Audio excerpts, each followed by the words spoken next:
from group 2. Today this class will be control with group 2. Oke, jadi ada beberapa rules sebelum kita memulai kelas. Oke, yang pertama dan yang paling penting semuanya harus diperhatikan. Tidak ada yang main handphone, tidak ada yang makan, yang minum. Benar-benar perhatikan karena ini kan Sir tuh mantau kita. Walaupun beliau nggak ada, tapi kita harus fokus ya. Oke. Terus yang kedua, jangan ribut. Terus yang ketiga, ikuti aja apa instruksi dari kami. Oke? Thank you. Last night we have shared our video to our group class, right? So have you watched the video? Yes. Good. And for continue the explanation, we will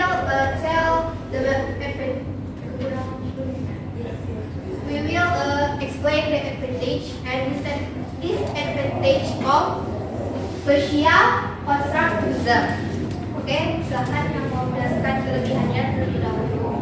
Constructivism pertama itu ada keuntungan dari teori ini. Nah, dari keuntungan teori ini yang pertama ada meningkatkan kreativitas, kemampuan untuk mengambil lebih banyak risiko, dan kebebasan untuk mengeksplorasi dengan cara yang berbeda. So learners can find opportunities to complete missing knowledge, to learn new topics, and to acquire knowledge they are interested in. And it can be concluded that this theory helps learners to achieve their learning objective. So next. The second benefit itu the student can put their understanding into practice with different activities or assignment. Jadi misalnya teman-teman contohnya seperti sudah paham gambar kan, jadi bisa ditingkatkan untuk level selanjutnya misalnya menyusun sebuah kalimat. Jadi itu the next benefit. Okay, the next benefit is it prompts students to reflect on what they have learned. This can be done by asking questions about why something is important, or reflecting on the activities that help them learn a specific concept. Jadi dengan social constructivism ini mendorong siswa untuk merefleksikan apa yang telah mereka pelajari. Itu contohnya bisa kayak mengajukan pertanyaan tentang mengapa sesuatu itu penting, atau mungkin mereka menyatakan pendapat mereka di depan kelasnya. So disadvantage of the social constructivism is first, it may not work for all students depending on the group. Some people may not be motivated enough to actively engage in the learning process. Jadi ada beberapa siswa yang aktif, tapi ada beberapa siswa yang kurang termotivasi untuk aktif gitu, untuk bertanya atau untuk berdiskusi, untuk menyampaikan pendapatnya. Itu ada beberapa yang kurang aktif. Jadi cuma siswa yang aktif itu aja. Selanjutnya, The next pengalaman, the role of teacher in this model is limited. Jadi peran guru di social constructivism ini limited karena siswa diminta untuk ekspor dirinya sendiri dengan inisiatif sendiri bersama grupnya. And social constructivism learning theory doesn't go for much direct teaching, which many believe is essential in education to ensure quality and content knowledge. Okay, that's all kekurangan dan kelebihan dari social constructivism. Sebelum kita masuk ke aktivitas selanjutnya, mungkin boleh teman-teman semua duduk sesuai grupnya. Apa membuat grup? Silahkan. Nah ya. Kelompok sendiri dari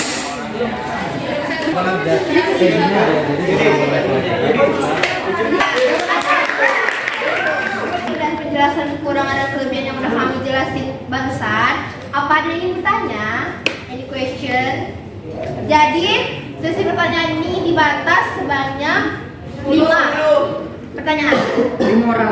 Oke, jadi siapa cepat dia dapat, siapa yang bertanya dia bisa menjadi kandidat partisipan terbaiknya.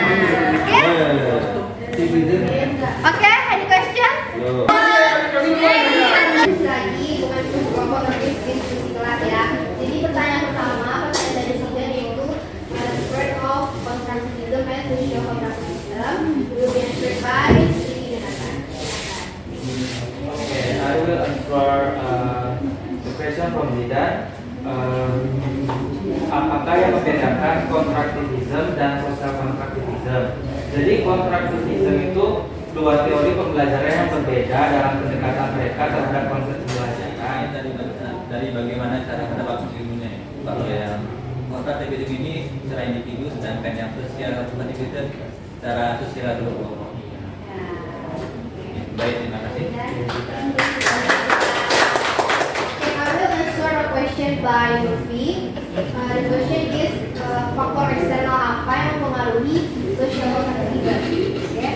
Jadi faktor eksternal dari social contractivism itu bisa dibilang lingkungannya. Contohnya kita Itu kan kalau kita sebagai siswa ya, kalau kita sebagai guru yang melihat itu, misalnya siswanya tetap nggak ter-engage juga, gimana kita?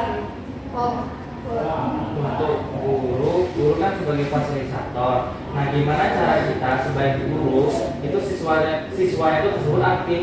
Jadi bagaimana? Jadi menurut saya ini sebelum melakukan kayak social constructivism learning theory itu kita harus mengenal dulu ya murid-muridnya kayak gimana. Nah jadi yuk plus one Ati. Pertama kita analisa dulu kelas ini apakah efektif akan diadakan social contractivism. The next question dari kelompok 6 masalah. Nah, jadi questionnya itu salah satu prinsip tidak terlaksana apakah itu tetap disebut social contractivism? Oke, dia sangat menjawab. Oke, dalam untuk pertanyaan dari awal ini, untuk prinsip itu ada 5. Jika satu salah satunya tidak terpenuhi atau tidak terpenuhi, saya akan menjawab dari kelompok 4. Bagaimana kita sebagai calon guru membuat inovasi? Pertama itu kita harus memberikan lingkungan yang sangat yang menyenangkan bagi siswa. Gimana tuh dia kalau jawabannya sudah membantu? Thank you. Okay, the last question is answered by Nancy. Oke, tadi pertanyaan Olga,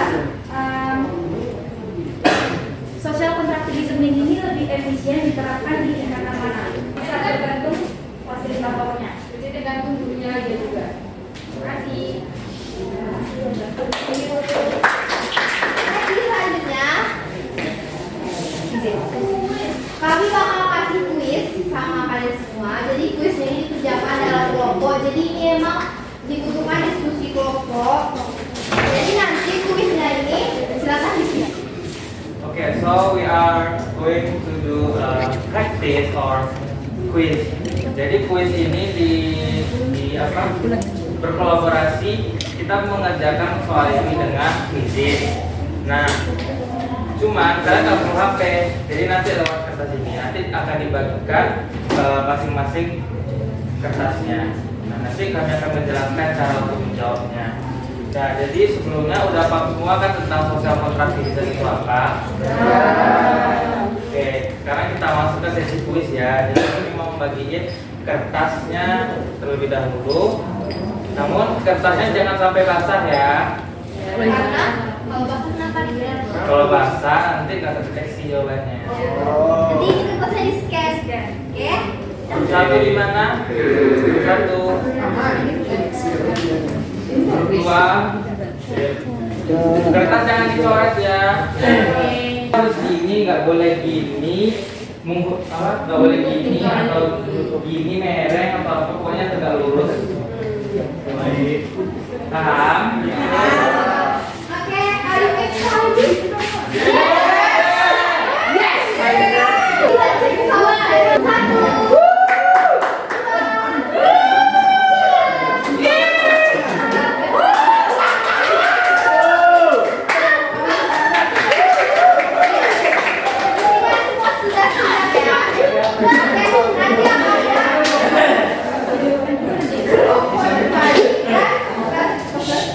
Nanti akan ada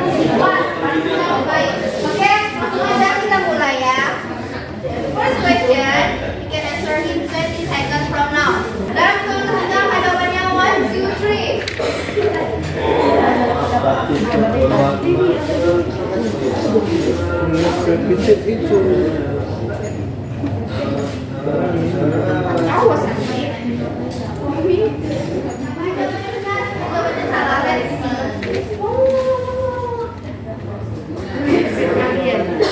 Nah kan betul kan? Below, which is not an experiential learning cycle, is A. Experience, B. Publishing, C. Conceptualist, and D. Experiment.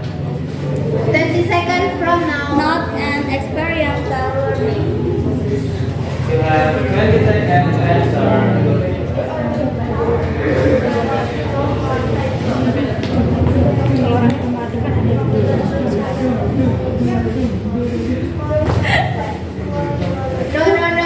Not an experiential learning. Instruction.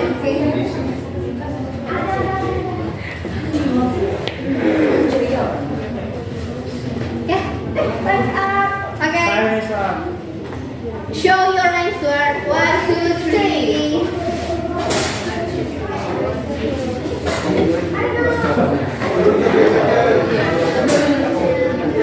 Makin menderita.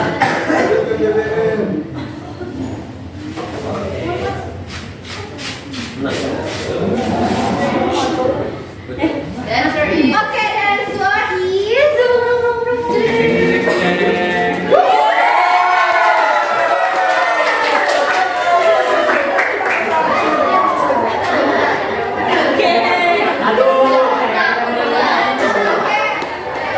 Dari sana lagi.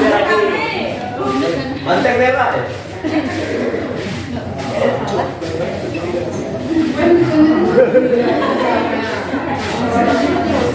Gimana bisa iris?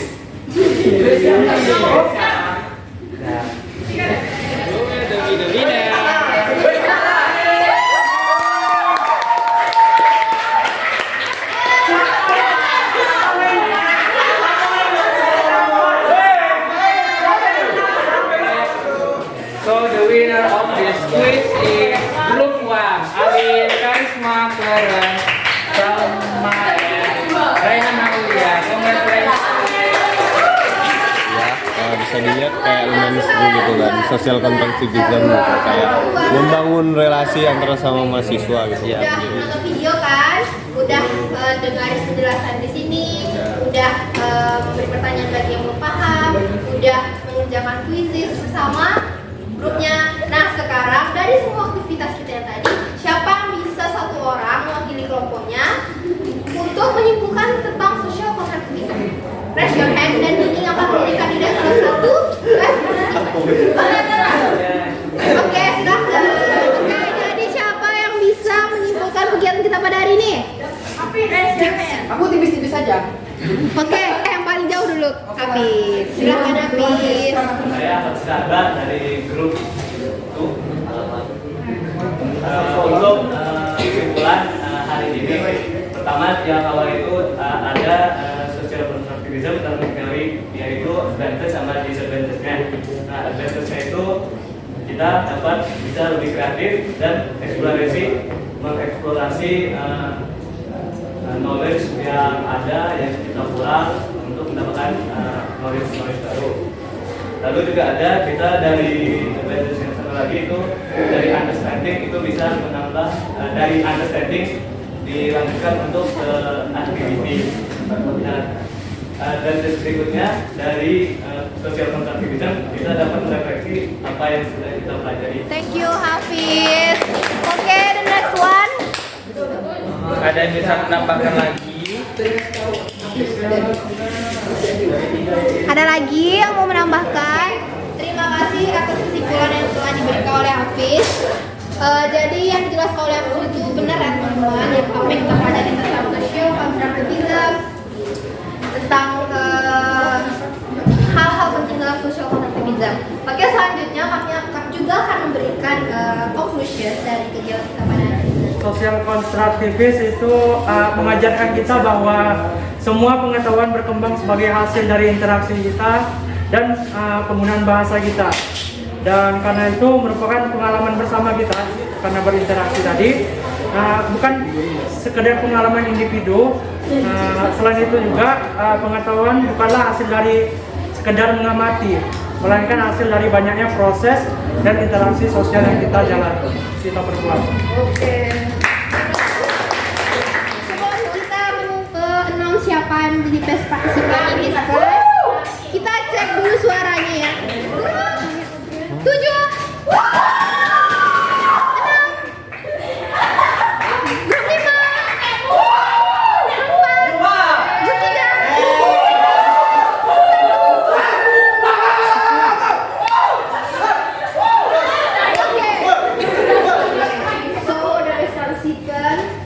7 today, the social constructivism theory kira-kira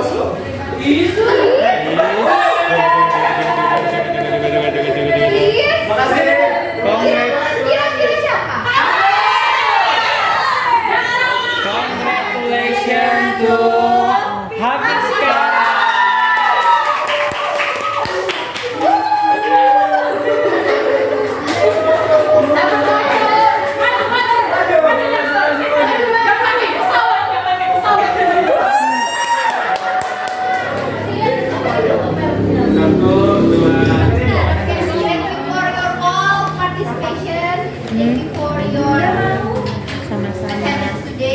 Dua-dua aja. Sorry for all the mistakes. Masalah.